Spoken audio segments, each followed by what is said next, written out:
वो औरत जो सालों की मेहनत के बाद चूल्हे के धुएं से निकली थी, जिसके घर में पहली बार गैस सिलेंडर आया था, जिसने सोचा था कि अब उसके बच्चों को धुआं नहीं खाना पड़ेगा, आज वो वापस मिट्टी के चूल्हे पर खाना पका रही है। 66 साल का आदमी धूप में खड़ा, बस एक सिलेंडर के लिए।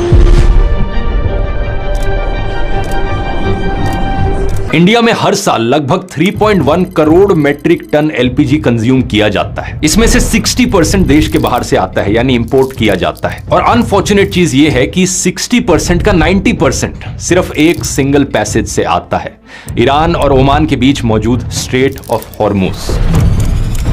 अब सरकार इस क्राइसिस को छुपाए रखने की पूरी कोशिश कर रही है, लेकिन सच बात यह है कि नोटबंदी और कोरोना के बाद जनता को अब तीसरी बार लाइन में खड़े होना पड़ रहा है। ढेरों ऐसी वीडियोस सामने आई हैं, उत्तर प्रदेश के गोरखपुर से, पुणे से, नोएडा से, दिल्ली से, हर जगह सैकड़ों लोग घंटों तक लाइनों में खड़े हैं ताकि सिर्फ उन्हें एक सिलेंडर मिल जाए। लखनऊ में एक वीडियो वायरल होता है जहां एक आदमी फ्रस्ट्रेशन में आकर एलपीजी सिलेंडर से भरे ट्रक के सामने लेट जाता है। प्रधानमंत्री मोदी ने खुद कहा कि जो लोग शॉर्टेज का डर फैला रहे हैं वो देश का बड़ा नुकसान कर रहे हैं। कुछ लोग हैं जो पैनिक क्रिएट करने का प्रयास कर रहे हैं कि ऐसा करके पूरे देश का भी बड़ा नुकसान कर रहे हैं। 7 मार्च को सरकार ने डोमेस्टिक सिलेंडर का प्राइस 60 रुपए से बढ़ा दिया, कमर्शियल का 115 रुपए से बढ़ा दिया। अगर शॉर्टेज नहीं है तो प्राइसेस क्यों बढ़े? तो रेस्टोरेंट्स को उनकी जरूरत का सिर्फ 20% मिलेगा। इसके अलावा शहरों में सिलेंडर बुकिंग्स का गैप बढ़ाकर 25 दिन कर दिया गया, गांव में 45 दिन कर दिया गया। असल में दोस्तों, इस क्राइसिस के पीछे की बड़ी वजह ईरान वॉर नहीं बल्कि मोदी सरकार की बेवकूफी है। जो भी लोग जियोपॉलिटिक्स को फॉलो कर रहे थे उन्हें यह जनवरी के महीने से ही क्लियर हो गया था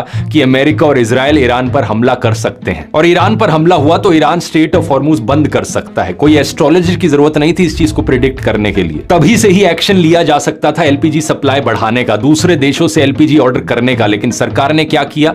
कुछ भी नहीं। सबसे डरावनी बात यह है दोस्तों कि इंडिया के पास एलपीजी का कोई स्ट्रैटेजिक रिजर्व है ही नहीं। बेंगलुरु और विशाखापट्टनम में कुछ अंडरग्राउंड केव्स हैं, लेकिन वो भी स्टॉक पाइलिंग के लिए नहीं है, बस फ्लो बनाए रखने के लिए। इमेजिन करो दोस्तों, 140 करोड़ लोगों के देश में सिर्फ 48 घंटे की एलपीजी है। ओवरऑल सप्लाई चेन को देखें तो उसमें लगभग 18 दिन तक काम चलने का एलपीजी होता है, लेकिन इसके अलावा कुछ नहीं है। ये फ्यूल रियल टाइम इंपोर्ट्स पर चलता है। सप्लाई बंद हुई तो बफर ऑलमोस्ट जीरो है, और आज इसकी कीमत करोड़ों देशवासी चुका रहे हैं। और अब जब क्राइसिस आया है तो झूठ बोलकर, धमकी देकर सच दबाने की कोशिश की जा रही। 2 जहाज नंदा देवी और शिवालिक 92,700 टन एलपीजी लेकर आ चुके हैं। ये सुनने में अच्छी खबर लगती है, लेकिन इंडिया को हर साल, जैसा मैंने बताया था, 3.1 करोड़ मेट्रिक टन की जरूरत है। इन जहाजों में एक दिन की सप्लाई है, सिर्फ एक दिन। हर एक शिप की मूवमेंट एक इंडिविजुअल हैपनिंग है। इंडिया को एक एक जहाज करके नेगोशिएट करना पड़ रहा है ईरान से। मतलब सीधी बात यही है कि जब तक वॉर खत्म नहीं होगी स्ट्रेट नहीं खुलेगा, और जब तक स्ट्रेट नहीं खुलेगा